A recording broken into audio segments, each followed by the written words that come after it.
After an argument, my son left me at a bus stop with no money. A blind gentleman whispered, "Pretend you're my wife. My driver is coming. Your son will regret leaving you." The afternoon sun beat down mercilessly as I watched Daniel's car disappear around the corner, the screech of tires on asphalt, a final punctuation to our argument. At 67, I never imagined I'd be standing abandoned at a bus stop, my own son driving away in anger. "I'm not a child, Daniel," I had told him, my voice trembling despite my efforts to remain calm. "I don't need you arranging my life as if I'm incompetent." His response had been predictably dismissive. "Mom, you're being unreasonable. That senior living facility is perfect. They have activities, medical staff, everything you need." "Everything except my independence," I'd countered. That's when he'd pulled over abruptly. "Fine. If you're so independent, find your own way home. Maybe that will make you realize you need help." Only after his car disappeared did I discover my predicament. My purse, containing my wallet and bus pass, sat on my kitchen counter where I'd left it in our rush to leave. My cell phone, which I'd grabbed at the last minute, showed just 3% battery remaining. I felt a flush of humiliation rise to my cheeks as I stood at the bus stop, a woman of my age with no way to get home. 5 years a widow, 30 years a teacher of literature, and now reduced to this, stranded by my only child who couldn't understand that living in that antiseptic prison of a retirement community would kill me faster than any physical ailment. The bus stop bench offered little comfort to my arthritic hip as I contemplated my options. I could walk, but my apartment was at least 4 miles away. I could ask a stranger to borrow a phone, but I'd need to swallow considerable pride. And who would I call? The few friends my age who still drove wouldn't see a message for hours, and calling Daniel was out of the question. Lost in these thoughts, I hardly noticed when someone sat beside me until a cultured male voice spoke quietly. "Pardon me, but I couldn't help overhearing your predicament." I turned to find an elegant man in his early 70s sitting next to me. Dark sunglasses covered his eyes, and a white cane rested against the bench beside him. He was impeccably dressed in what my late husband would have called old money attire, a perfectly tailored light gray suit that managed to look comfortable despite the summer heat. "I'm fine, really," I said automatically, embarrassment coloring my voice. How much had he heard?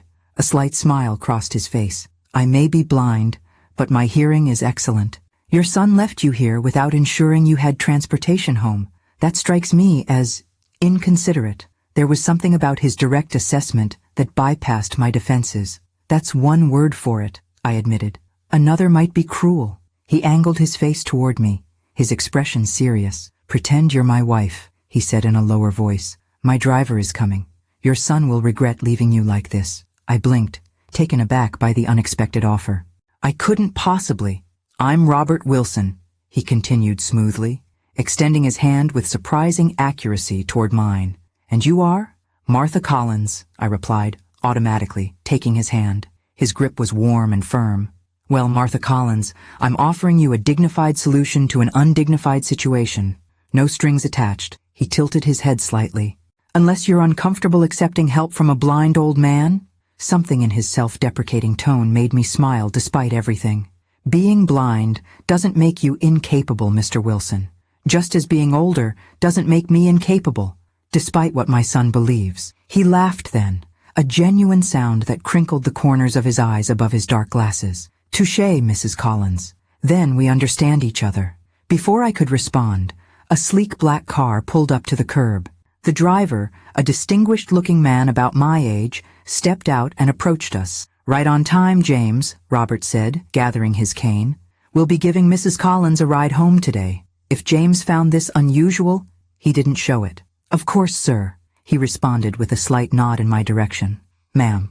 As James helped Robert to the car with practiced efficiency, I hesitated. I'd spent my life being cautious, sensible. Getting into cars with strangers, even elegant blind gentlemen with chauffeurs, wasn't something Martha Collins did. And yet, as my phone finally died with a sad little beep in my pocket, I found myself making a decision that felt like stepping off a cliff. "Thank you," I said, allowing James to open the rear door for me. The interior of the car was cool and smelled of leather and subtle cologne. "Where do we have the pleasure of taking you, Mrs. Collins?" Robert asked as James started the engine. I gave my address in the modest East Side neighborhood where I'd moved after selling our family home following Frank's death. "Actually," Robert said after a moment's consideration, "I hope you'll allow me to offer you tea first. My home is nearby, and after such an eventful afternoon, you might appreciate a moment to collect yourself before returning home." The proper response would have been to decline politely. Instead, I found myself considering what awaited me at my apartment. Empty rooms and the lingering echo of Daniel's frustrated voice, the weight of the day's humiliation pressed down on me. "Tea would be lovely," I heard myself say. As we drove through increasingly upscale neighborhoods, I studied Robert Wilson more carefully. His silver hair was expertly cut, his hands manicured but strong. The blindness seemed to have done little to diminish his confident bearing. There was something almost theatrical in the precision of his movements, the way he turned his head when I spoke, how his expressions matched my tone perfectly.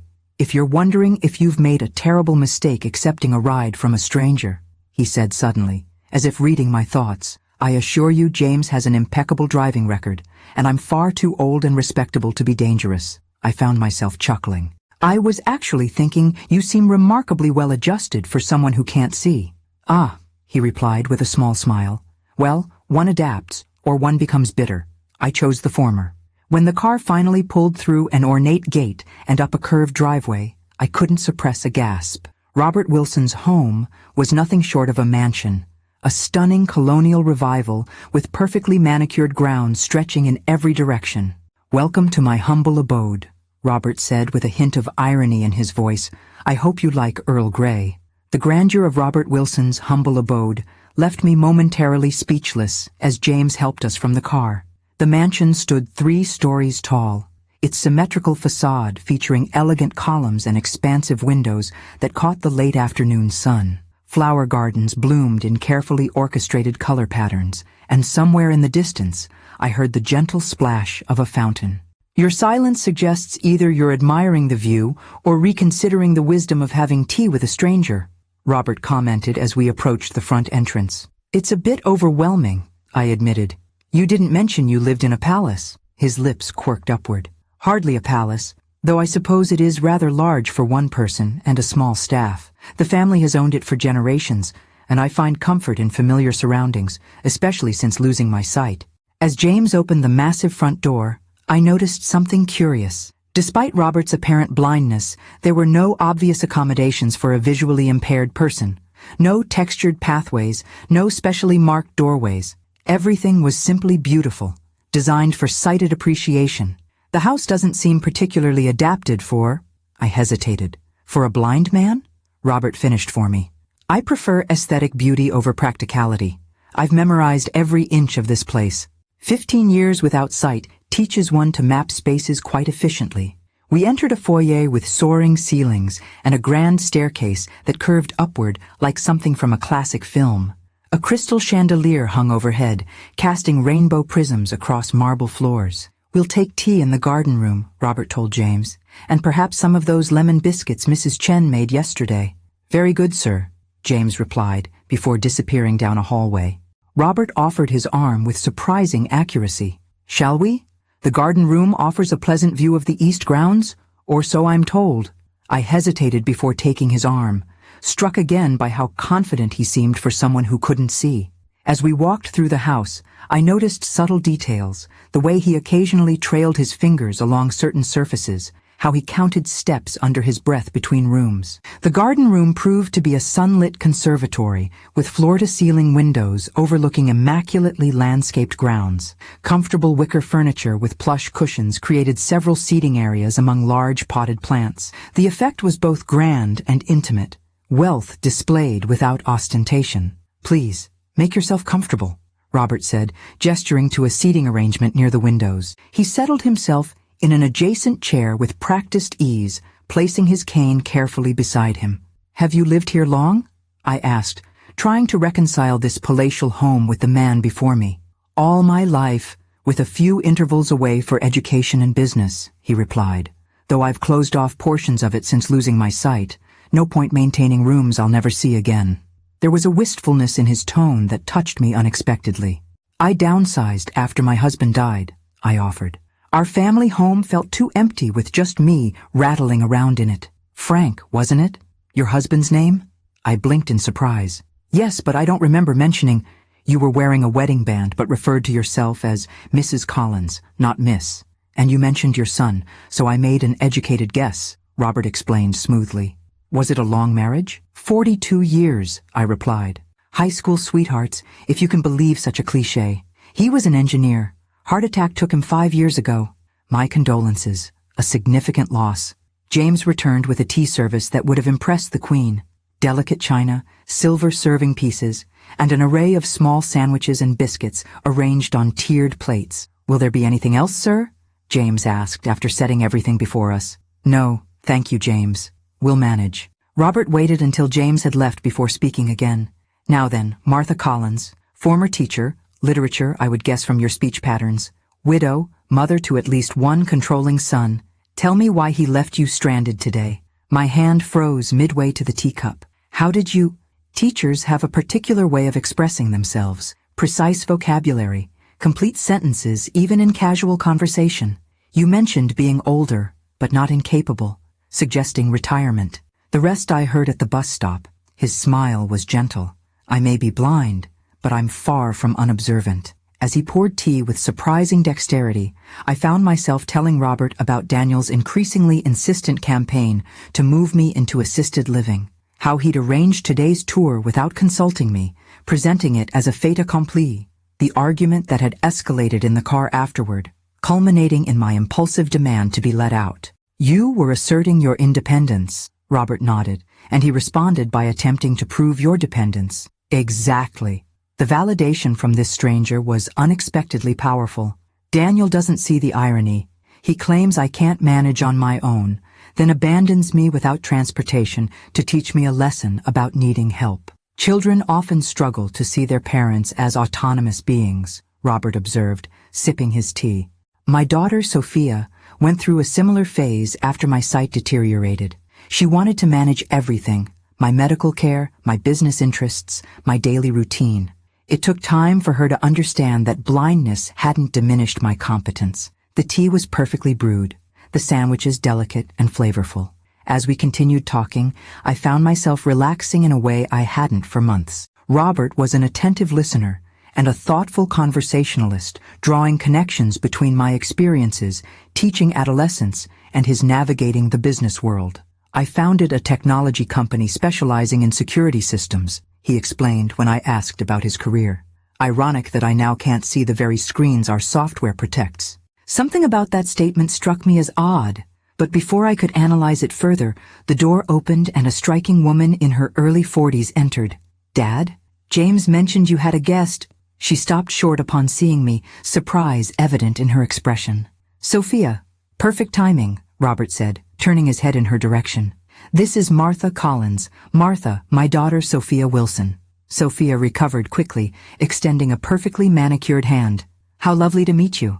Dad rarely entertains these days. Her tone was friendly but evaluative, her gaze taking in my simple dress and practical shoes with subtle assessment. I recognized the protective calculation in her eyes. The same look I'd given Frank's elderly aunts when they visited after his retirement. Your father rescued me from a rather awkward situation, I explained, briefly recounting my abandonment at the bus stop. Something in Sophia's face softened. That sounds exactly like something Dad would do. She glanced at her father with a mixture of exasperation and fondness, always collecting strays. Martha is hardly a stray, Robert countered. She's a retired literature teacher with a son who needs remedial education in respecting his mother's autonomy. Sophia laughed, a genuine sound that transformed her professional demeanor. Well, then you're in good hands. Dad has strong opinions about autonomy. She checked her watch. I can't stay. Board meeting in 30 minutes. Will you be at the foundation dinner tomorrow night? Wouldn't miss it, Robert replied. After Sophia departed with a quick kiss to her father's cheek, Robert tilted his head slightly. My daughter, he said with mock conspiracy, thinks I need constant supervision. The blindness makes her nervous, even after all these years. I studied him carefully, something about his demeanor nagging at me. She seems lovely, protective, but that's natural. Indeed. Robert set down his teacup with precision. Now, shall we arrange to get you home before your son sends out a search party? James drove me home, as the evening shadows lengthened across the city. Robert insisted on accompanying me, saying something about completing the rescue properly. We sat side by side in the luxurious back seat, close enough that I could detect the subtle scent of his cologne, something expensive and understated with notes of sandalwood. "Your son will likely be worried by now," Robert remarked as we turned onto my street. I checked my watch and sighed. It's been 3 hours since he left me. He's either frantic or still fuming. My apartment building came into view, a modest but well-maintained complex where most residents were retirees like myself. Nothing like the palatial estate we'd just left, but it was home. "There's a car parked in front of your building. Dark blue sedan, man pacing beside it," Robert observed casually. I squinted through the windshield. "That's Daniel." Then I froze, turning to look at Robert sharply. "How did you—" The car stopped, and Robert's hand found mine with unerring accuracy. "Martha, would you indulge me in a small performance?" he asked, ignoring my unfinished question. "I'd like your son to witness your return." Understanding dawned slowly. "You want him to see me arriving in a chauffeur-driven luxury car with a wealthy companion." "Precisely." His smile held a hint of mischief that made him suddenly appear younger. A small lesson in presumptions, perhaps. I should have refused. It was childish, really, a petty revenge. But I thought of Daniel's dismissive tone, the way he'd driven off leaving me stranded, his absolute certainty that I couldn't manage without him. "What did you have in mind?" I asked. Robert's plan was simple. James would open my door with formal deference. Robert would exit with my assistance, playing up his blindness slightly. I would make introductions, and Robert would express delight at finally meeting my son, perhaps mentioning our plans for the coming week. "Nothing explicitly false," Robert assured me. "Just enough to make him reconsider his assumptions about your capabilities and connections." As James pulled up behind Daniel's car, I saw my son turn, his expression transitioning from worry to confusion at the sight of the luxury vehicle. His eyes widened as James emerged to open my door with a formal "Mrs. Collins" that carried clearly in the evening air. I stepped out, conscious of Daniel watching, and turned to assist Robert as we'd planned. He emerged with dignified care, dark glasses in place, his hand finding my arm with the practiced touch of someone accustomed to navigating the world without sight. "Mom!" Daniel hurried over, relief and bewilderment battling across his features. "I've been calling for hours. Your phone—" "Died," I supplied calmly. "The battery was nearly gone when you left me at the bus stop." He had the grace to look ashamed, his eyes darting between me and Robert, clearly trying to make sense of the scene before him. "Daniel, I'd like you to meet Robert Wilson," I said with deliberate formality. "Robert, my son Daniel." "A pleasure," Robert said, extending his hand in Daniel's general direction. "I've heard so much about you."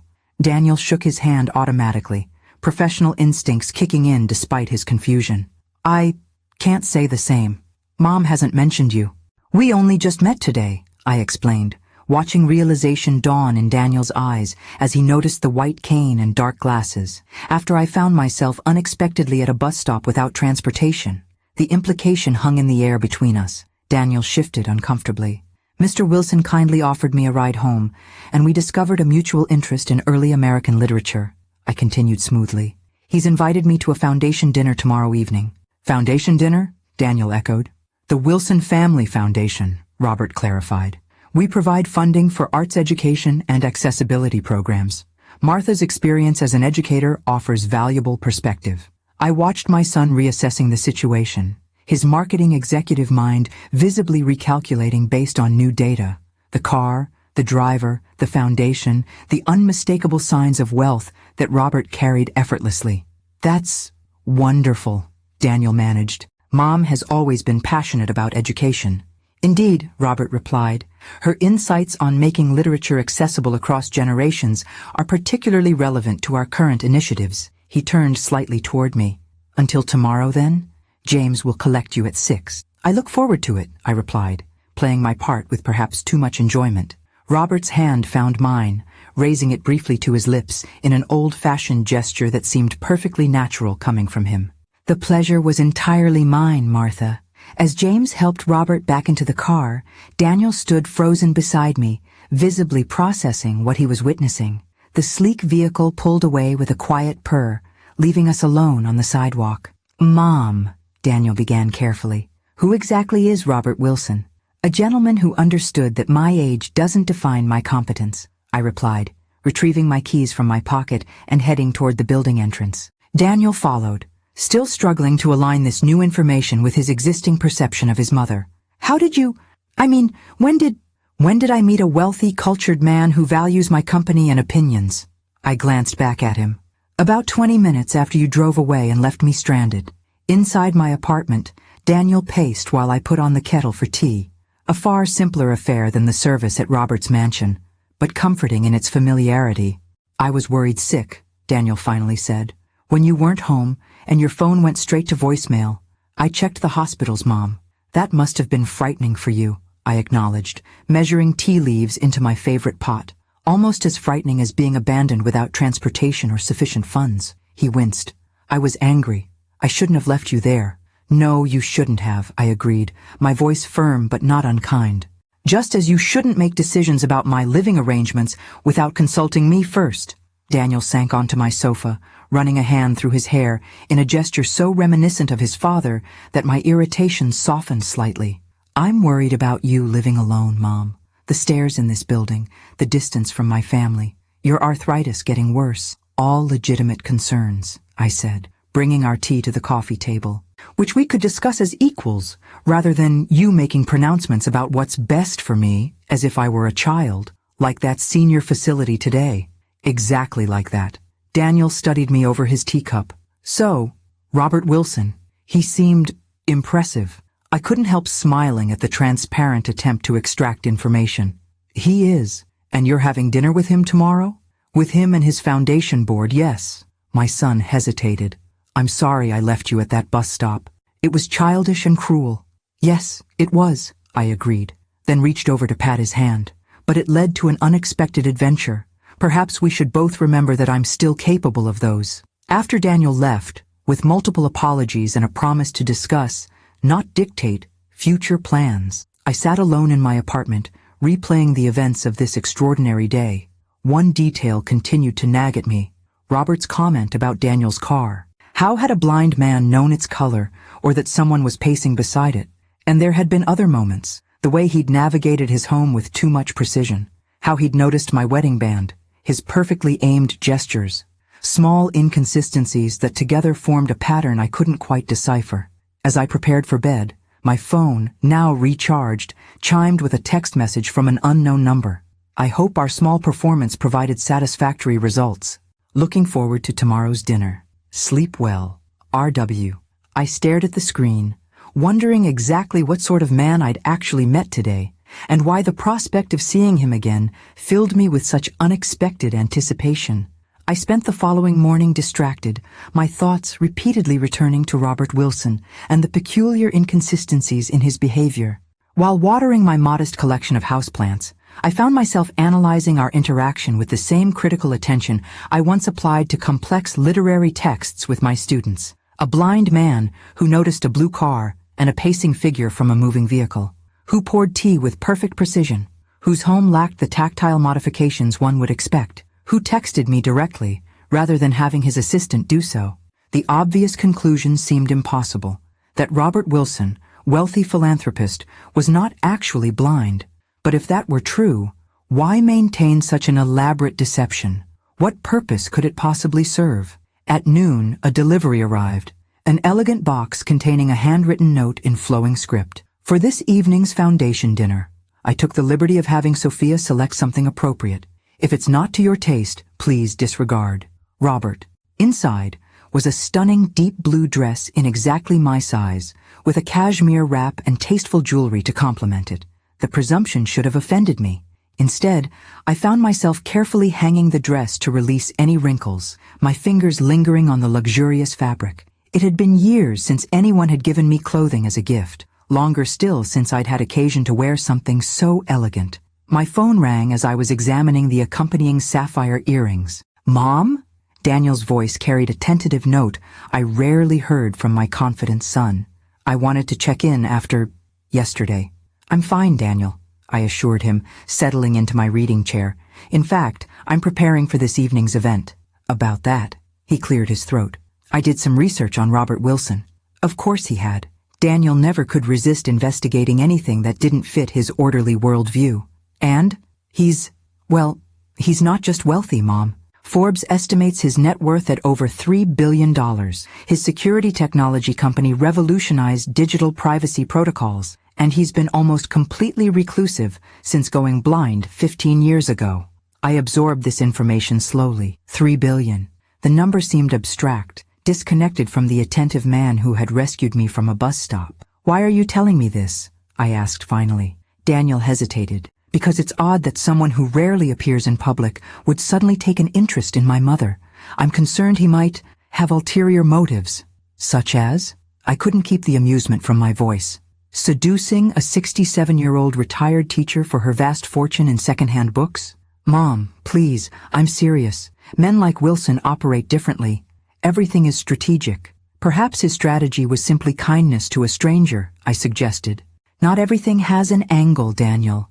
After ending the call with reassurances that I would be careful, I returned to contemplating the blue dress and the enigmatic man who had sent it. My teacher's mind couldn't let go of the inconsistencies, the puzzle pieces that didn't quite fit. I found myself doing my own research, typing Robert Wilson blind technology magnate into my tablet search engine. The results were illuminating. Articles described Wilson as a reclusive genius who had continued directing his company remotely after losing his sight to a degenerative condition. Photos showed a younger Robert at industry events, always immaculately dressed, often alongside world leaders and technology pioneers. More recent images were scarce, occasional blurry paparazzi shots showing him with dark glasses and a cane, always accompanied by James or his daughter. One financial blog speculated about his strategic retreat from public life, noting how his personal reclusiveness contrasted with his company's high profile and his foundation's active community presence. Another article mentioned persistent rumors that his condition was less severe than reported, citing anonymous former employees who claimed he maintained more control over daily operations than publicly acknowledged. Nothing conclusive, but enough to feed my growing suspicion that Robert Wilson's blindness might be, at least partially, a carefully constructed facade. By late afternoon, I found myself preparing for the evening with unusual care. I styled my silver hair in a more elegant arrangement than my typical practical bob, applied makeup with an attention to detail I hadn't bothered with in years, and slipped into the blue dress, which fit as if it had been made for me. Looking in the mirror, I hardly recognized myself. The woman reflected back appeared confident, distinguished, even attractive in a way I'd stopped considering relevant to my identity. Precisely at 6, my doorbell rang. James stood in the hallway, as formal and correct as the previous day. Mrs. Collins, he greeted me with a slight bow. Mr. Wilson sends his apologies for not collecting you personally. He's attending to last-minute arrangements for the dinner. Of course, I replied, gathering the cashmere wrap and a small evening bag. The dress is lovely, by the way. Please thank Mr. Wilson for his thoughtfulness. He has an excellent eye for such things, James said, then froze almost imperceptibly, as if catching himself in an error. That is to say, he has excellent taste and trusted advisors. I noted the slip with interest, but made no comment as he escorted me to the waiting car. The foundation dinner was being held at the Wilson Museum of Contemporary Art, a modernist structure of glass and stone on the city's waterfront. As we approached, I observed people in formal attire ascending the wide steps, camera flashes occasionally illuminating the night, as photographers documented the arrival of what appeared to be minor celebrities and local dignitaries. There will be press, James warned as we pulled up to the entrance. Mr. Wilson asked me to escort you directly inside to avoid unnecessary attention. The efficiency with which James navigated me through a side entrance and into a private elevator suggested this was a well-established protocol. We emerged into a quieter hallway where Robert stood waiting, resplendent in a tailored tuxedo, his dark glasses exchanged for a different pair with subtly tinted lenses. Martha, he greeted me, turning at the sound of our approach with that too-perfect timing I'd noticed before. You came. Did you doubt I would? I asked, allowing him to take my hand. People often find my world intimidating, he replied. The dress suits you perfectly. Yes, I said, watching his face carefully. Sophia has an excellent eye. She does, he agreed smoothly. Though I selected the color myself. Dark blue has a depth that complements your voice. My voice has a color? His smile deepened, creating fine lines around his mouth that hadn't been apparent the day before. When one sense is diminished, others compensate in fascinating ways. I decided to test a small theory. The earrings are particularly beautiful, I said, deliberately not touching them or making any sound that would indicate their location. Without hesitation, Robert's hand rose to hover near my right ear, exactly where the sapphire glinted. Simple elegance suits you better than ostentation. His fingers were inches from my ear, close enough that I could feel their warmth. We stood suspended in that almost touch for several heartbeats before James discreetly cleared his throat. "Sir, the guests are assembling for the reception. Ms. Wilson asked me to remind you about greeting the mayor before dinner." Robert's hand dropped, and the moment shattered. "Duty calls," he said with a slight sigh. "Shall we brave the crowds together, Martha? I find these events more tolerable with pleasant company." He offered his arm with the practiced gesture of a blind man, but as I took it, I couldn't shake the certainty that those tinted glasses were observing me with perfect clarity. The question wasn't whether Robert Wilson could see. I was now convinced he could. The question was why he pretended otherwise, and whether I should confront him with what I suspected. For now, I decided, I would observe and gather evidence, approaching the mystery of Robert Wilson with the same methodical analysis I'd once applied to Shakespearean deceptions with my senior students. After all, as I'd often told them, the most interesting characters are always those with secrets. The Wilson Foundation's annual gala proved to be a masterclass in elegant philanthropy. The museum's grand hall had been transformed into a sophisticated dining space, with tables arranged around a small stage and podium. Crystal chandeliers cast warm light over arrangements of white orchids and blue hydrangeas that matched my dress so perfectly I wondered if it had been a deliberate coordination. With Robert's arm linked through mine, we navigated the crowd with what appeared to be well-rehearsed precision. He moved confidently, occasionally touching my arm or leaning closer as if needing guidance through particularly dense clusters of guests. Yet I noticed how he never bumped into anyone, how he seemed to anticipate movements before they occurred, how his face turned toward approaching people seconds before they spoke. "Robert, marvelous event as always," called a silver-haired woman in an elaborate emerald gown. "And who is your lovely companion?" "Elaine Harrington, chairman of the City Symphony Board," Robert murmured to me before raising his voice. "Elaine, may I present Martha Collins, a retired literature professor whose insights on educational accessibility have been invaluable." I shook her hand, noting how Robert had upgraded my high school teaching position to a professorship. "A pleasure to meet you." "Professor Collins," Elaine beamed. "How refreshing to see new faces in Robert's circle. He's become such a recluse these past years." "With good reason," Robert replied smoothly. "Large gatherings are challenging without sight." Of course, Elaine backpedaled immediately. "I didn't mean—" "No offense taken," he assured her. "Now, if you'll excuse us, I believe the mayor is waving for my attention." He wasn't, of course. The mayor was deep in conversation with a group of businessmen near the bar, his back to us. "The mayor is actually engaged elsewhere," I observed quietly as we moved away from Elaine. Robert's lips quirked upward. "Is he? How convenient." Elaine's charity donations are inversely proportional to her conversational tact. I laughed, despite myself. "A useful social escape strategy, claiming to see people who need your attention?" His steps faltered almost imperceptibly, and I realized my verbal trap too late. "A figure of speech," he recovered smoothly. "James usually signals me when someone is trying to catch my eye, but James was nowhere near us at that moment, and we both knew it. Before I could press the point, Sophia appeared, elegant in a burgundy gown that complemented her dark hair. "Dad, we're about to begin the presentation. Martha, I've seated you at our family table." She glanced between us, a flicker of suspicion crossing her features. "I hope you're enjoying yourself." "Immensely," I replied. "Your father has been introducing me to quite an impressive array of people." "Has he?" Sophia's voice carried a note of concern. "Dad excels at networking despite his limitations." The slight emphasis wasn't lost on me. Sophia was marking territory, reminding me of her father's vulnerability, or at least his purported vulnerability.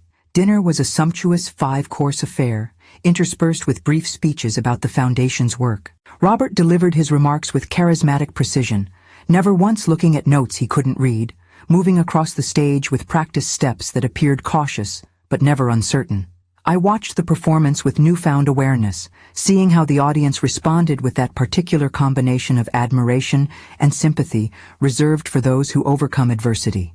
When he returned to our table, I leaned close under the pretext of helping him locate his water glass. Impressive speech. One might almost forget you can't see your audience. He stiffened momentarily, then relaxed, his fingers finding mine beneath the tablecloth. One prepares thoroughly when performing blind, he murmured. Emphasis on the final word so subtle I might have imagined it. Throughout dinner, I catalogued more discrepancies. Robert identified a piece of asparagus on his plate without touching it. He reacted to Sophia's subtle hand signals from across the table. Most tellingly, when a waiter accidentally dropped a tray of glasses at the far end of the room, Robert's head turned toward the crash a fraction of a second before it occurred, as if he'd seen the tray teetering. After dessert, the formal portion of the evening concluded, and guests began mingling again as a small orchestra played soft classical music. Robert guided me toward a quieter alcove near the museum's sculpture garden. "You've been unusually quiet," he observed, 2 champagne flutes in hand. "Having second thoughts about associating with me?" "Not at all," I replied, accepting the offered glass. "I'm simply observing." "And what have your observations revealed, Professor Collins?" There was a hint of challenge in his voice, almost playful. I took a deliberate sip of champagne, considering my approach. The teacher in me wanted to lay out my evidence methodically. The woman who had been patronized and underestimated by her son wanted to demonstrate her mental acuity. But something else, something more intrigued than indignant, guided my response. That Robert Wilson navigates his world with remarkable precision for a man who supposedly can't see it. His expression remained neutral, but his posture changed subtly. A slight tensing of shoulders, a marginal straightening of his spine. The human brain adapts impressively to sensory loss. Spatial memory, auditory cues. Yes, and noticing blue cars from moving vehicles, identifying earrings without touching them, turning toward accidents before they happen. I set down my champagne glass with deliberate precision. I taught literature for 40 years, Mr. Wilson. I recognize a carefully constructed narrative when I see one. For several long moments, he said nothing, his face angled slightly away from mine as if considering his options. When he turned back, his voice had dropped to just above a whisper. "This is hardly the venue for such a conversation."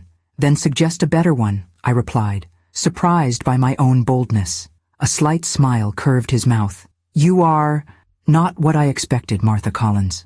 I rarely am these days. Age has a way of liberating one from expectations." He nodded thoughtfully. "The sculpture garden. 10 minutes. Take the east door and follow the path to the fountain." Before I could respond, he straightened and raised his voice to normal levels. "Sophia, there you are. I was just telling Martha about your remarkable work with the Foundation's educational initiatives." Sophia had approached so silently I hadn't noticed her. Yet Robert had. Another slip in his performance. She glanced between us, her expression carefully neutral, but her eyes shrewd. "Nothing remarkable about it. Just continuing your vision," she replied. "Martha, I hope Dad hasn't monopolized your entire evening. There are several board members who'd love to hear your educational perspective." The subtle dismissal was clear. Sophia wanted time alone with her father, perhaps to question my presence, perhaps to warn him about whatever she suspected might be developing between us. "I was just about to visit the ladies' room anyway," I said pleasantly. "If you'll excuse me?" As I walked away, I could feel their eyes, both pairs, I was certain, following me across the room. 10 minutes, Robert had said. 10 minutes until I would potentially hear the truth behind the performance I'd been witnessing. I checked my reflection in the restroom mirror, adjusting a strand of silver hair that had come loose. The woman who gazed back at me appeared poised, elegant, and unexpectedly resolute. Daniel wouldn't recognize this version of his mother. The woman willing to meet a near stranger in a darkened garden to confront him about a suspected deception. For that matter, I hardly recognized myself. Yet as I slipped through the east door into the cool evening air, I felt more alive than I had in years. The sculpture garden was a study in shadows and soft illumination.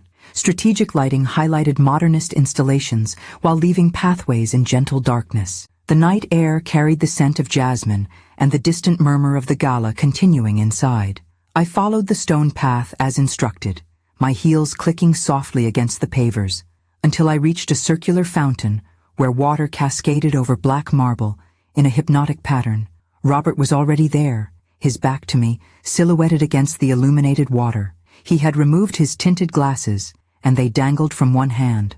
Without turning, he spoke. "You counted 7 discrepancies in my performance tonight. I noticed you cataloging them." I approached slowly, coming to stand beside him. 8, actually.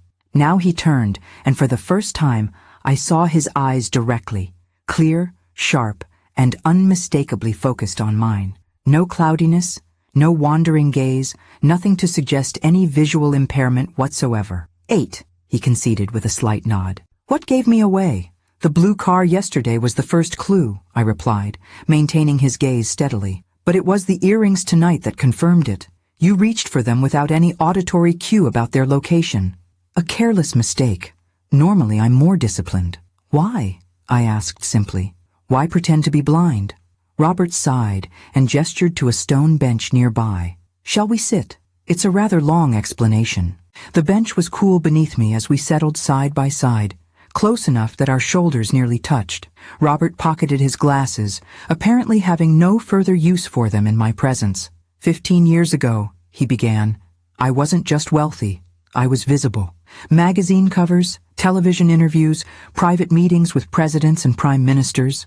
My company's security innovations made me a public figure in a field where anonymity is ironically the ultimate luxury. He paused, his profile sharp against the darkness. Then came the threats, not just the standard corporate espionage or random harassment that comes with wealth, but targeted threats against my family. Sophia was still in college then. Someone sent her photographs taken inside her dormitory room, along with specifications about the security systems protecting our homes, implying they could breach them at will. I felt a chill that had nothing to do with the night air. How terrifying. Indeed, we increased security naturally, but the psychological damage was done. Privacy, true privacy, had become impossible. His hands flexed in his lap, a subtle tell of remembered stress.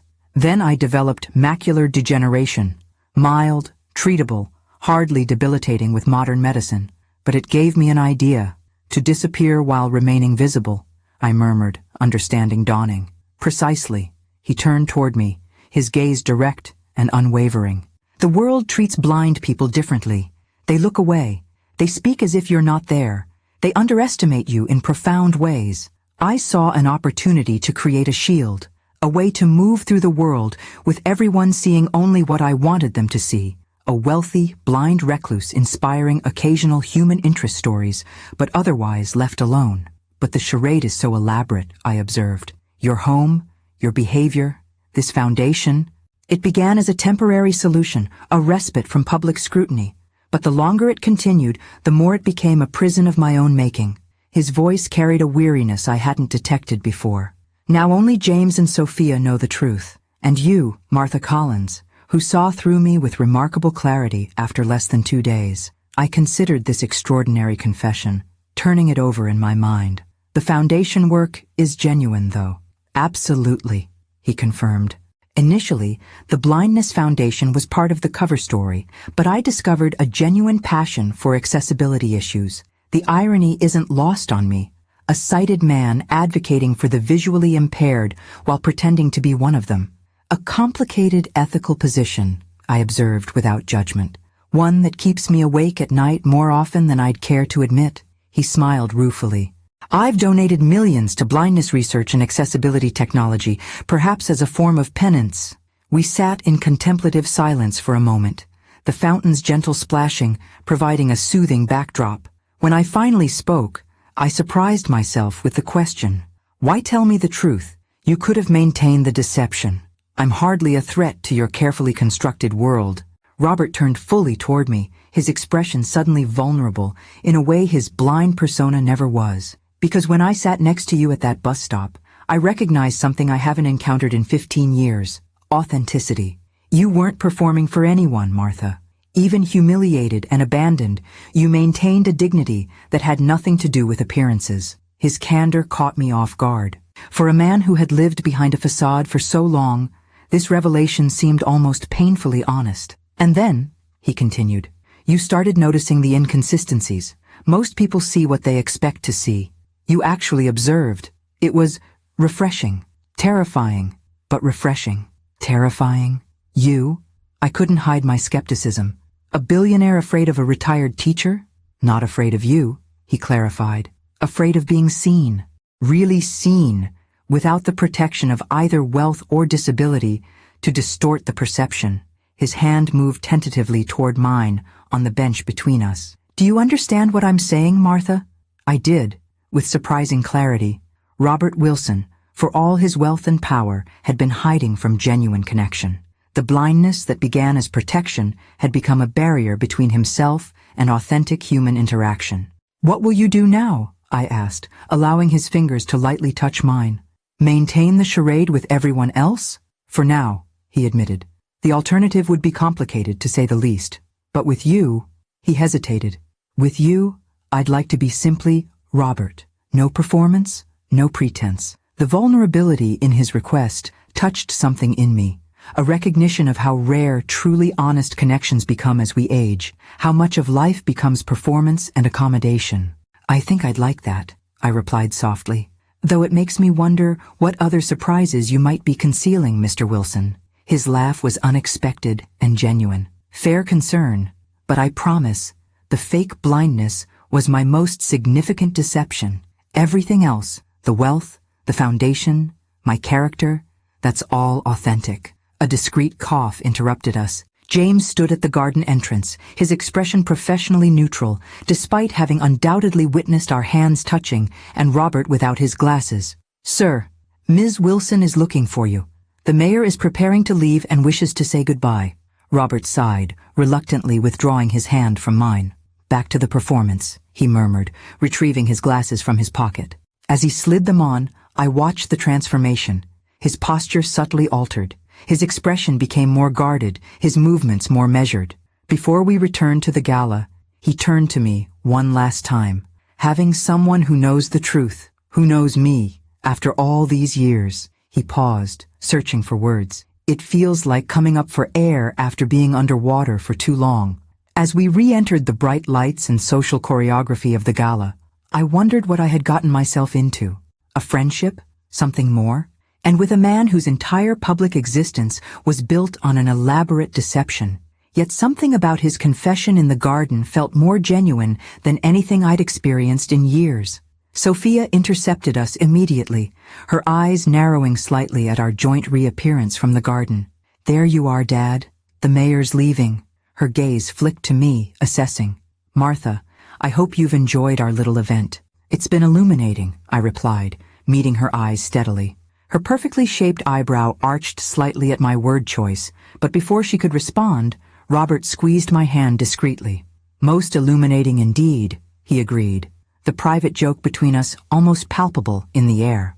The following week unfolded like a dream sequence, familiar routines interrupted by surreal moments that left me questioning the boundaries of my formerly predictable life. Robert called daily, our conversations ranging from literature to philosophy to the small details of our lives. He spoke freely now when we were alone, the pretense of blindness abandoned in private moments. On Wednesday, he invited me to dinner at his home. A proper meal, he specified, not just impromptu tea for a stranded bus passenger.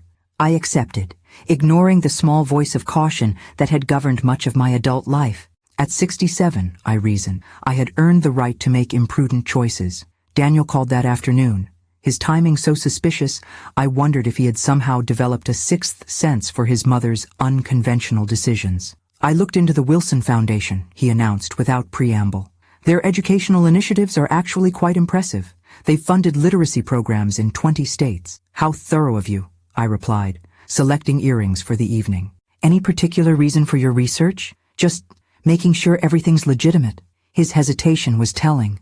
You've been spending time with this man? I sighed, setting down the earrings. Daniel, your concern is noted but unnecessary. Robert Wilson is exactly what he appears to be, a wealthy philanthropist with an interest in education. The irony of this statement, technically accurate while concealing the truth about Robert's vision, wasn't lost on me. I had become complicit in his deception, at least by omission. So you're seeing him socially? Daniel pressed. We're friends, I replied, the definition feeling simultaneously inadequate and presumptuous. What were we exactly? Two people who had shared an unusual moment of honesty, connected by a secret and perhaps by something more elusive. When I arrived at Robert's mansion that evening, the atmosphere had changed subtly from my first visit. James greeted me with the same formal courtesy, but led me to a smaller, more intimate dining room instead of the grand formal one I'd glimpsed previously. The table was set for two, with candles providing most of the illumination, and a fire crackling in a stone hearth nearby. Robert awaited me without his dark glasses, dressed casually in a tailored shirt and slacks rather than his usual formal attire. The sight of him, relaxed, unguarded, visibly pleased by my arrival, caused an unexpected flutter in my chest. No performance tonight, he said, gesturing to his eyes. Just us. No audience to convince, I agreed, accepting the glass of wine he offered. Except perhaps Sophia, who will almost certainly interrogate the kitchen staff tomorrow about our dinner. I raised an eyebrow. She doesn't approve of me. She's protective, Robert clarified, leading me to the table. And suspicious by nature, a quality that serves her well as CEO. She hasn't quite determined whether you're a potential threat or a positive development in my life. And which am I? The question emerged more boldly than I'd intended. Robert considered me over his wine glass, his gaze direct in a way that still startled me after seeing him perform blindness so convincingly. Both, perhaps. You've disrupted a carefully maintained equilibrium, but not necessarily in an unwelcome way. The dinner that followed was exquisite. Dishes I recognized from my teaching trip to Italy decades ago, prepared with authentic precision. Throughout the meal, our conversation flowed effortlessly, punctuated by moments of companionable silence that felt as natural as the dialogue. I've been thinking about your situation, I said as we lingered over dessert. The ethical implications of your deception. Ah, Robert set down his fork. I wondered when the professor would deliver her moral assessment. Not an assessment, I corrected. A question. Has it been worth it? 15 years of performing blindness, the isolation, the constant vigilance against slipping up. What has it given you that compensates for what it's taken away? He didn't answer immediately, his fingers tracing the stem of his wine glass with contemplative precision. Safety, initially. Peace, to some degree. The freedom to observe without being observed. A one-way mirror between myself and the world. He looked up, meeting my eyes. But lately, I've been questioning whether the protection is worth the isolation. Because of me? I asked, suddenly self-conscious. Because of what meeting you revealed, he clarified. How habitual the performance has become, how reflexive the barriers. You saw through them with such ease that it made me wonder how much of myself I've lost behind them. The vulnerability in his admission touched me deeply. Before I could respond, however, the dining room door opened abruptly, and Sophia entered without announcement. She froze at the threshold, her eyes widening as she registered her father without his glasses, clearly looking directly at me in the candlelight. Dad? Her voice held equal measures of confusion and alarm. Robert didn't startle or scramble for his glasses as I might have expected. Instead, he sighed softly and gestured to the empty chair beside him. Join us, Sophia. It seems we have something to discuss. Her gaze darted between us, comprehension dawning slowly. She knows? The question emerged half-whispered, as if the words themselves might be dangerous. She figured it out, Robert confirmed. Rather quickly, in fact. Sophia turned to me, her professional polish cracking to reveal genuine fear beneath. Who have you told? No one, I assured her, understanding her panic. And I have no intention of telling anyone. She remained standing, her posture rigid with tension. Do you have any idea what's at stake here? The foundation, the company, our privacy, our safety? All of it depends on maintaining this arrangement. I understand the complexity of the situation, I replied calmly, drawing on decades of diffusing classroom tensions. Your father's secret is safe with me. Based on what? She challenged. A week's acquaintance? Some misguided romantic connection? The dismissive way she characterized our relationship stung more than I cared to admit. Robert intervened before I could respond. Sophia, that's enough. Martha has shown more insight and discretion in 1 week than most people demonstrate in a lifetime. I trust her. You trusted her enough to risk everything we've built, Sophia countered, finally sinking into the chair beside him. Without consulting me? I didn't plan this, Robert explained with remarkable patience. Martha observed discrepancies no one else has noticed in 15 years. Rather than expose me publicly or use the information for personal gain, she confronted me privately. Sophia studied me with new intensity, reassessing. What do you want from us, Mrs. Collins? The blunt question caught me off guard. Want? From this situation, from my father. There must be something. Sophia! Robert's voice carried a rare sharpness. It's a fair question, I interjected, understanding her protective instinct. I turned to face her directly. What I want is exactly what I've already received. Honest conversation, genuine connection, the respect of being seen as I am rather than as a stereotype of aging widowhood. I paused, choosing my next words carefully. Your father offered me dignity when my own son treated me as incompetent. I've offered him the simple courtesy of authentic interaction without performance. Sophia's expression softened marginally, though wariness remained in her eyes. And if things progress between you, the longer this continues, the greater the risk of exposure. The implication that any relationship between Robert and me created vulnerability in their carefully constructed world hung in the air between us. Before I could formulate a response, Robert reached across the table and deliberately took my hand. Then we'll address that challenge together, he said, his gaze moving from his daughter to me. Because for the first time in 15 years, I'm experiencing something worth the risk. The simple declaration shifted something in the atmosphere. Sophia's rigid posture eased slightly, and I felt a warm certainty spread through me that had nothing to do with the wine or the fire's heat. Whatever complicated path lay ahead, we would navigate it together.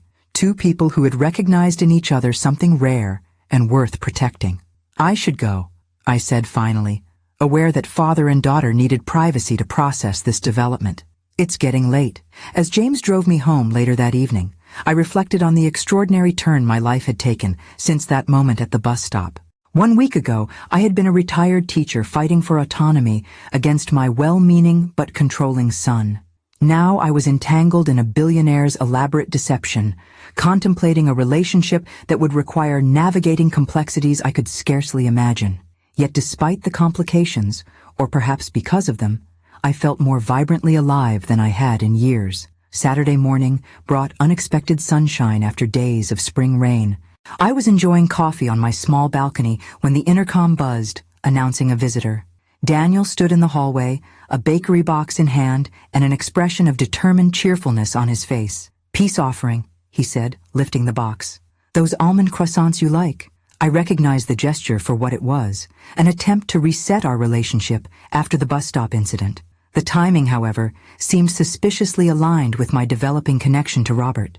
Over coffee and pastries, Daniel maintained careful conversation about neutral topics, his children's activities, an upcoming work conference, neighborhood news. Only after his second cup did he broach the subject clearly weighing on his mind. So, this friendship with Robert Wilson, he began, with practiced casualness. It seems to be continuing. It is, I confirmed, brushing pastry crumbs from my fingers. We enjoy each other's company. Daniel nodded, his marketing executive mind visibly calculating approaches. He's an interesting choice of friend. His reputation for reclusiveness is well documented. Perhaps that's changing, I replied non-committally. Mom, Daniel set down his cup with deliberate precision. I want you to be careful.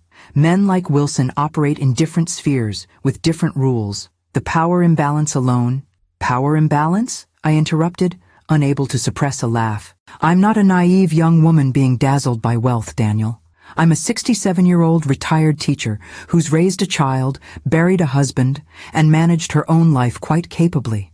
That's not what I meant. He had the grace to look abashed. It's just that people with his level of wealth and influence often have complicated lives, agendas that aren't immediately apparent.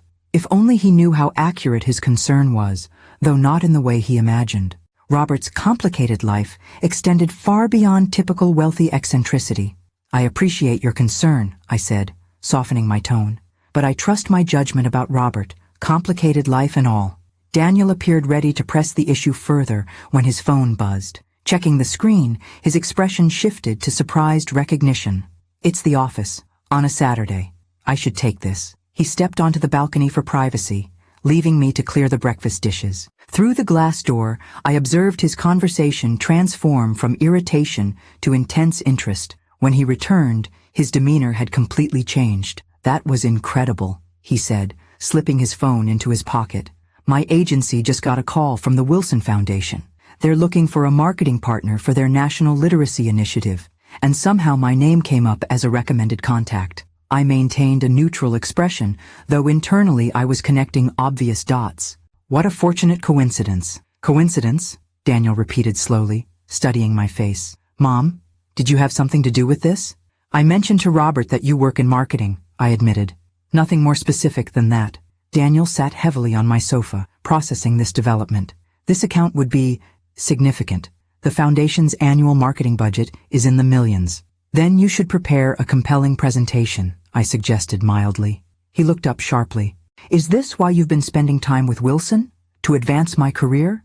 The question stung with its presumption that my relationship with Robert must serve some ulterior purpose. Absolutely not. My friendship with Robert stands entirely on its own merits. If he's chosen to consider your agency, that's his business decision. Daniel had the decency to look embarrassed. "I'm sorry. That was unfair." He paused, weighing his next words. "It's just difficult to reconcile the reclusive billionaire from business journals with the man who's suddenly having dinner with my mother.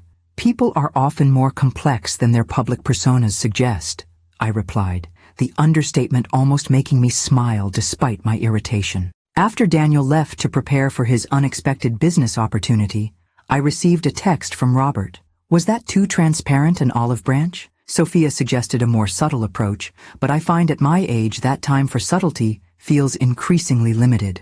RW. I smiled at the message. Transparent but effective. He's simultaneously suspicious and delighted, much like Sophia regarding our friendship. "Sunday brunch tomorrow? The Botanical Gardens have a new spring exhibition. We can be appropriately public while maintaining our private understanding." The careful balance in his invitation, acknowledgement of both his public blindness persona and our private truth, touched me deeply. I'd like that very much. Sunday's Botanical Garden excursion introduced me to the intricacies of Robert's public performance. James drove us to the gardens, where Robert emerged from the car with dark glasses and white cane, his movements carefully calibrated to suggest dependence while maintaining dignity. I found myself unconsciously adapting to his needs, offering my arm at appropriate moments, describing visual elements in a natural way that reinforced his supposed condition. "You're a natural accomplice," he murmured, as we strolled through a corridor of blooming cherry trees. "Most people overcompensate. Too loud, too descriptive, too helpful. Years of teaching reluctant students to appreciate Shakespeare," I replied. "One develops a certain subtlety in providing guidance while preserving dignity." We attracted occasional glances. The elegantly dressed blind man and his silver-haired companion generated curiosity without recognition. In public, Robert was careful to maintain appropriate distance, our connection expressed through conversation rather than physical proximity. It was only when we found ourselves momentarily alone in the tropical conservatory that he removed his glasses briefly, his eyes meeting mine directly. "This performance grows exhausting in your presence," he admitted quietly. "I find myself wanting to simply look at you, to see your expressions change without the filter of pretense." The intensity of his gaze made me suddenly conscious of my appearance in a way I hadn't been for years. The lines at the corners of my eyes, the silver of my hair, the subtle markers of age I'd long ago accepted. "What do you see when you look at me?" The question emerged unbidden. His smile deepened, creating a fan of lines that revealed his own age in the most appealing way. Clarity, intelligence, a woman comfortable in her own skin. He replaced his glasses as voices approached. A rare and beautiful combination at any age. Later, over lunch in the Gardens Cafe, our conversation turned to more practical matters. "Sophia is arranging a discreet background check," he informed me, his tone apologetic. "Standard protocol for anyone who learns about my situation." I set down my fork, surprisingly unhurt by this revelation. "I assumed as much. She's protective of you. She's thorough," he corrected, "and concerned about potential exploitation. The check is as much for your protection as mine. Confirmation that you understand the legal implications of our shared secret. I considered this. There would be lawsuits if your deception became public? Almost certainly. Business partners, shareholders, even the foundation could claim fraud or misrepresentation. He sighed. The irony isn't lost on me. Having created this fiction for protection, I'm now potentially vulnerable because of it. And yet you've trusted me with this knowledge, I observed. A calculated risk, he replied with a small smile. Though increasingly, the calculation seems less important than the connection. As James drove us back to my apartment building, I found myself contemplating the strange duality of our developing relationship. In public, we performed one version of reality, the kindly blind billionaire and his helpful companion. In private, we shared a different truth. Two people discovering unexpected connection in their later years, complicated by an elaborate deception. Daniel's agency presentation to your foundation is tomorrow, I mentioned, as the car approached my building. Yes, Sophia will be evaluating their proposal, Robert confirmed. I've recused myself from the decision to avoid any appearance of favoritism. Thank you for that, I said. Whatever happens should be based on merit, not connection. He nodded, understanding my concern. Integrity matters to you, says the man pretending to be blind, I countered with gentle irony. His laugh was genuine, a rare sound I was coming to treasure. Touché, Martha Collins. You have a remarkable talent for cutting through pretense, even my own. James pulled to the curb outside my building, discreetly exiting to open my door. Before I could step out, Robert captured my hand briefly. Having someone who knows both versions of me, public and private, is more significant than I can adequately express, he said softly. Thank you for carrying that dual knowledge with such grace. The simple sincerity of his words stayed with me long after the car had disappeared from view. A warm certainty amidst the complexities of our unusual situation. The following weeks developed a rhythm that felt both extraordinary and strangely natural. Robert and I established a pattern of private dinners at his home, where he could be himself completely, and public outings where we navigated his carefully maintained blindness charade. Each setting offered its own particular intimacy, the private moments of unguarded conversation, the public conspiracy of shared secrets. Daniel's marketing agency had won the Wilson Foundation contract, a development that simultaneously delighted and perplexed my son. It was the strangest meeting, he confided during a family dinner at his home. Sophia Wilson grilled us like we were on trial, then announced we'd been selected before we even finished our presentation. Your proposal must have been exceptional, I suggested, avoiding Angela's knowing gaze across the table. My daughter-in-law had developed her own theories about my relationship with Robert, though she kept them largely to herself. That's just it. We didn't even present half our materials, Daniel continued, bewilderment evident. It was almost as if the decision had been made before we arrived. I maintained a neutral expression, though I suspected Robert had indeed influenced the process despite his claimed recusal. The contract represented a convenient bridge between our worlds, a professional connection that justified our personal one in Daniel's business-oriented mind. Our dessert was interrupted by a text message that made my heart quicken. Unexpected development. Need to speak with you urgently. Car on the way. R.W. I made my excuses shortly afterward, claiming fatigue, though Daniel's suspicious glance suggested he wasn't entirely convinced. Outside their suburban home, James was already waiting with the car, his expression more guarded than usual. What's happened? I asked once we were moving. Mr. Wilson will explain, he replied, offering nothing further. At the mansion, Robert waited in his study rather than the formal sitting room, a space I'd come to recognize as his true domain, where business decisions were made and real conversations happened. He stood by the window without his glasses, tension evident in his posture. Victor Reeves, he said without preamble as I entered. The investigative journalist I mentioned. He's publishing a feature article next week about the curious case of Robert Wilson's selective blindness. My stomach dropped. He has evidence? Circumstantial but compelling. Robert gestured to a folder on his desk. Sophia received an advance copy from a contact at the magazine. Reeves has been investigating for months, interviewing former staff, analyzing public appearances, even consulting medical experts about the consistency of my symptoms. I skimmed the article, which methodically built a case questioning Robert's condition without quite making direct accusations. The journalist had documented subtle inconsistencies in Robert's behavior at public events, noted the curious lack of medical specialists visiting the mansion, and quoted anonymous sources describing incidents where Robert had seemingly reacted to visual stimuli. "This stops just short of calling me a fraud," Robert observed, while planting the seed in readers' minds. "Legally careful, but practically damaging. What will you do?" He sighed, running a hand through his silver hair. "Sophia and our legal team are exploring options. A preemptive statement, potential legal action for defamation, or simply ignoring it and dismissing any questions as baseless speculation." I considered the article again. None of his evidence is definitive. It's all circumstantial, open to interpretation. "True," Robert agreed. "But it raises questions that could lead to greater scrutiny, which eventually might uncover more concrete evidence." I set the article down, understanding the unspoken concern. "Including my sudden appearance in your life," he nodded grimly. "Reeves mentions an unidentified female companion observed at recent public events. He's noticed you, Martha, though he hasn't identified you yet." The implications settled heavily between us. My presence in Robert's life had created a new vulnerability in his carefully constructed facade. The realization must have shown on my face, because Robert moved quickly to sit beside me, taking my hands in his. "This isn't your fault," he said firmly. "Reeves has been investigating for months, long before we met. If anything, I've been growing careless over time, too comfortable in the performance." "Still," I replied, "my presence complicates your situation. Perhaps we should be more discreet until this passes." Robert's expression tightened. "Is that what you want?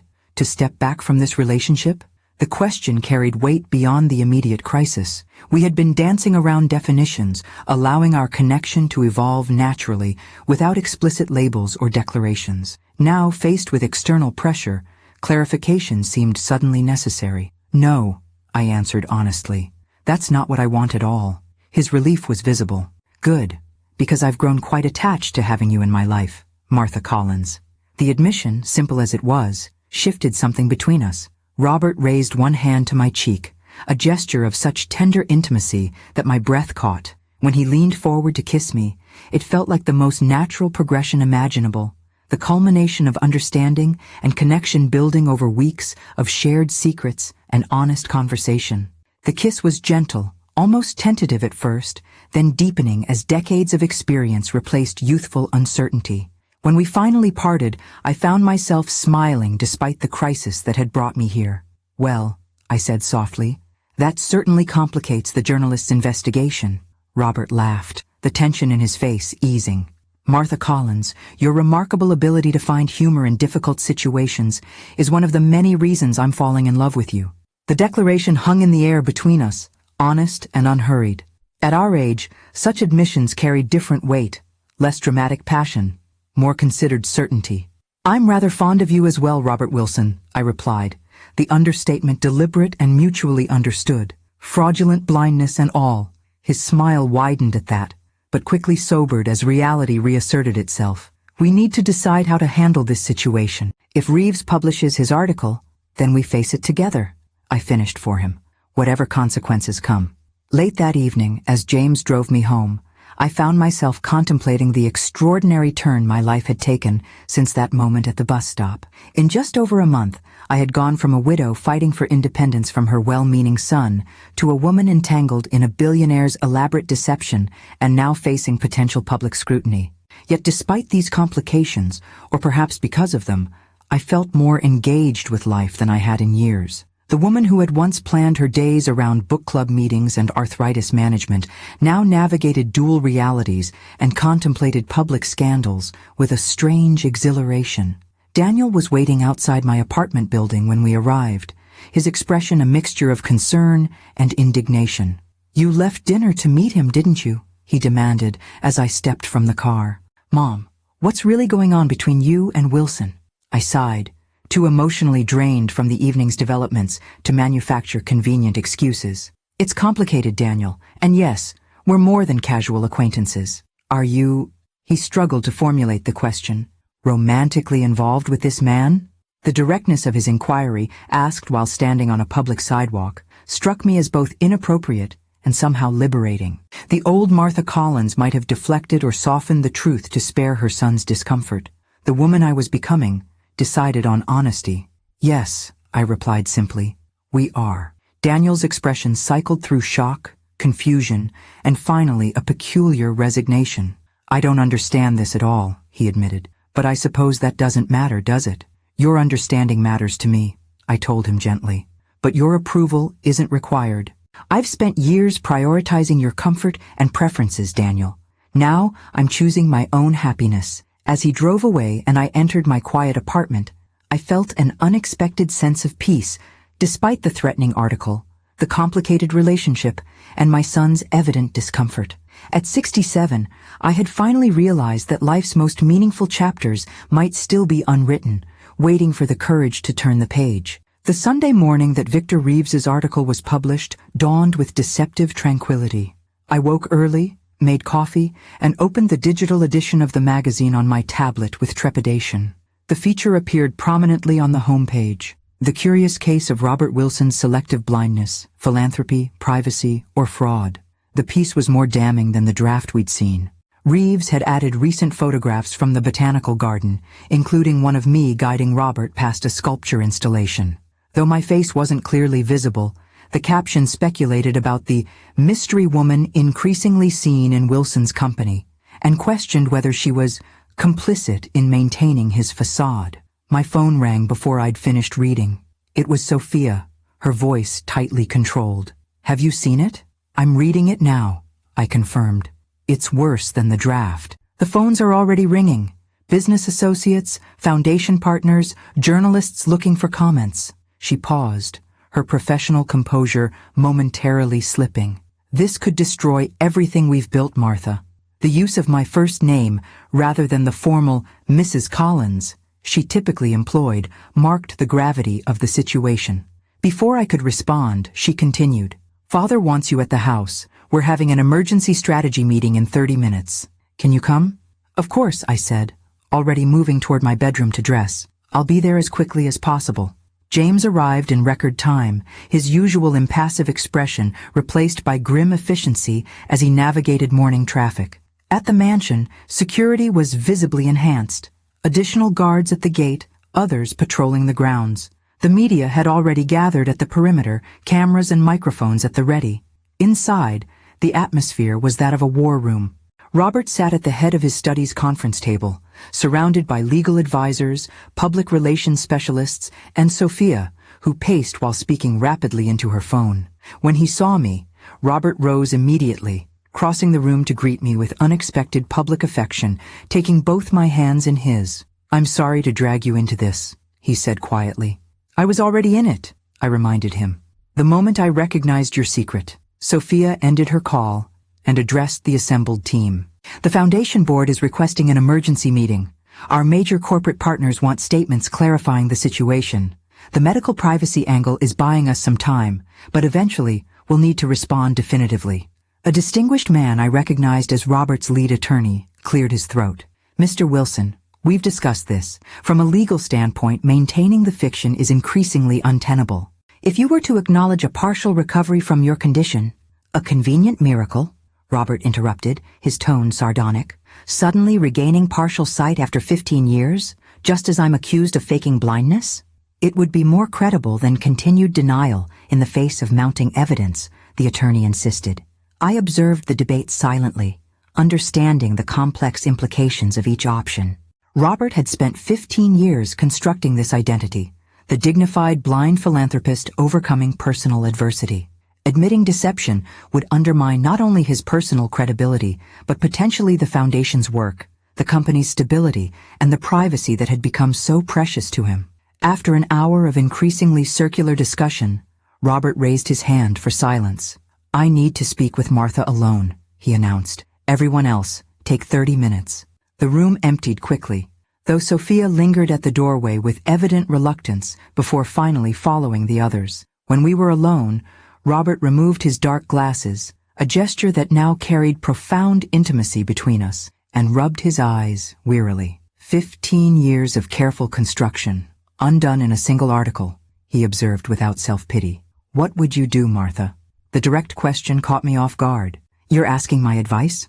I'm asking what you would do in my position. You're the most ethically centered person I know, and you understand the situation from both inside and outside. I considered carefully before responding. I think I would tell the truth. Not because you've been caught, but because living behind a facade has taken more from you than it's given. He nodded slowly, considering my words. The isolation was protective at first, then became a prison. I see that now. His eyes met mine directly. Meeting you made that abundantly clear, how much life I've been missing by hiding. Then perhaps this article, troubling as it is, offers an opportunity, I suggested. Not for a convenient partial recovery, but for honesty on your own terms. Robert's expression shifted as he absorbed this perspective. A public admission of the deception? A public explanation of why a man who values privacy might take extraordinary measures to protect it, I clarified. Not an apology for the deception, but an honest accounting of its purpose and effects. He fell silent, contemplating this approach. Finally he asked, would you stand with me? Publicly? It would mean scrutiny, publicity, everything I've been avoiding, and now would be imposing on you as well. The question represented more than just this immediate crisis. It was an invitation to fully enter his world, to transition from private connection to public partnership.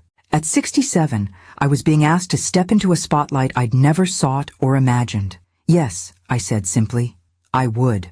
When the team reassembled, Robert outlined his decision with the clarity and authority that had built his business empire. Not a carefully crafted partial truth as his advisors had suggested, but a complete narrative. His growing discomfort with fame and scrutiny, the strategic decision to use perceived disability as a shield, the years of living behind a carefully maintained facade. We'll frame it as a personal statement, the public relations director suggested, already adapting to this unexpected approach. Emphasize your contributions to accessibility and vision research as genuine commitments that grew from your experience. And address the foundation's future directly, Sophia added, her initial shock giving way to tactical planning. Acknowledge the complex ethical questions while reaffirming our mission. By evening, the statement was prepared, a press conference scheduled for the following morning. As the team dispersed to implement the strategy, Robert and I found ourselves alone in his garden, the same spot where he had first revealed his secret to me. Are you certain about this? He asked quietly. Once we step into that press conference together, your life changes irrevocably.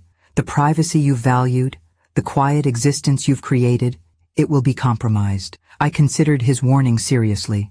The comfortable anonymity of my retirement would indeed be sacrificed. I would become a character in the public narrative of Robert Wilson's deception and redemption, subject to speculation and judgment from strangers. At our age, I replied finally, how many opportunities do we have for genuine reinvention, for adventures we never anticipated?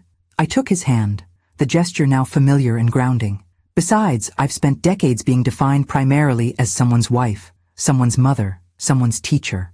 Perhaps being defined as the woman who saw through a billionaire's deception isn't such a terrible final chapter. His laugh was warm with affection and relief. Not a final chapter, Martha. A new beginning. The press conference the next morning unfolded with the controlled drama of a well-directed play. Robert entered without his dark glasses or white cane, his vision clearly intact as he surveyed the assembled journalists. I stood slightly behind him, alongside Sophia, a visible declaration of solidarity. For 15 years, he began, his voice steady and clear, I have maintained a fiction about my visual impairment. Today, I am here to acknowledge that deception and explain, though not excuse, my reasons for it. The subsequent media frenzy was exactly as predicted, equal parts outrage, fascination, and analysis. Ethicists debated the morality of his deception. Business publications calculated potential impacts on his companies, and tabloids naturally focused on me, the mystery woman who inspired Robert Wilson's confession. Through it all, we maintained the united front established at the press conference. The Foundation's work continued, its mission reaffirmed through new initiatives specifically addressing transparency and ethical governance. Sophia, after her initial resistance, proved remarkably adaptable, leveraging the situation to highlight her leadership during this transition. Daniel, predictably, was horrified by my sudden public visibility. "You're in the tabloids, Mom," he lamented during a tense Sunday dinner.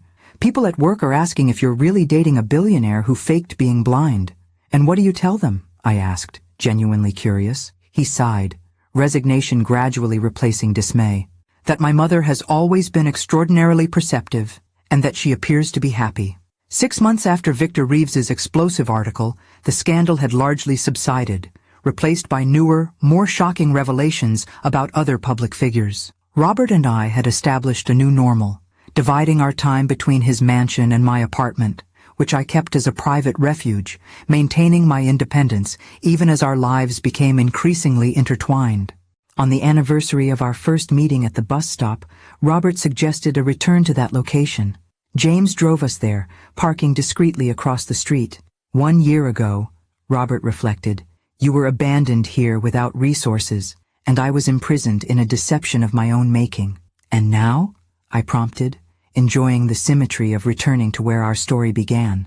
"Now we're both free, in ways neither of us anticipated." He reached into his pocket, withdrawing a small velvet box. Which brings me to a question I never imagined asking at this stage of life. Inside the box was a sapphire ring, elegant in its simplicity. "Martha Collins," he said formally, "would you consider marriage to a reformed fraud who has never seen more clearly than when he met you?" I laughed at his characteristically honest self-deprecation. "I would," I replied, allowing him to slip the ring onto my finger. "Though I insist my son walk me down the aisle, however much he struggles to understand us." As we sat together at the bus stop where everything had changed, I thought about the extraordinary journey from that first encounter. The abandoned mother, the seemingly blind gentleman, and a whispered suggestion that led to revelations neither of us could have predicted. "Your son will regret leaving you," Robert had said that day. He had been right, though not in the way either of us expected. Daniel's thoughtless abandonment had opened the door to transformation, not just for me, but for Robert, and ultimately for Daniel himself, who was slowly learning to see his mother as a woman, with her own story still unfolding. Sometimes the most significant journeys begin at the most ordinary places, like a suburban bus stop where a discarded woman and a man hiding in plain sight discovered that being truly seen, with all our complexities and contradictions, is perhaps the greatest freedom of all.